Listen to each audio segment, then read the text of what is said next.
Hello guys, আজকে আমি সকাল সকাল তাদের ঘুম থেকে উঠে পড়েছিলাম। তারপরে মনে পড়লো যে মায়াপুর যেতে হবে, তো ঝটাপট রেডি হয়ে নিলাম। আর ফাইনালি আমরা স্টেশন থেকে ট্রেনে উঠে পড়েছি, তো তখন ভিডিও করতে পারিনি। আর এখন পরিবেশের দৃশ্য দেখতে দেখে আমি চললাম মায়াপুরের উদ্দেশ্যে। আর আমরা যাচ্ছি 4 বন্ধু মিলে। আর ফাইনালি আমরা এখন চলে আসলাম স্বরূপগঞ্জ ঘাট। আর গাইস, এই ঘাট পার হয়ে আমাদের যেতে হবে মায়াপুরে।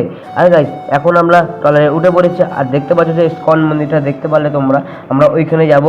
আর গাইস, এখন আমরা ঘাট পার হচ্ছে, ঘাট পার হতে সময় লাগবে 2 মিনিট মতন। আরে দেখতে দেখতে আমরা চলে আসলাম মায়াপুর ইস্কনের সামনে। আর 1 মিনিট মতো সময় লাগবে, দেখতে দেখতে চলে আসলাম আমরা ভেতরে। আর ভেতরে এসে আমাদের কাজ কি ঘোরাঘুরি, তো সব ঘুরে ঘুরে দেখছি, নতুন মন্দিরটা দেখছি এখন। আর গাইজ, এখন আসলাম আমরা জলের মাঝখানে জায়গায় পদ্মফুল আছে 3টে। তো পদ্মফুল এখানে দেখলাম, আর মাছ ছাড়া আছে, ভালো লাগলো মাছগুলো, তাই ভিডিও করছিলাম। ডলফিন মাছ আছে। আর গাইজ, এখন আমরা গোশালায় চলে আসলাম। তো গোশালায় এসে গরুকে একটু খোঁজাচ্ছি আমরা। আর বন্ধুরা বলছে তুই তো নিজে একটা গরু, তো গরুকে খুঁজছি কী লাভ। তো গাইজ, আজকে ভিডিও এইটুকুই। ভালো লাগলো লাইক কমেন্ট শেয়ার সাবস্ক্রাইব করে দেখা হচ্ছে অন্য একটা নেক্সট ব্লগ।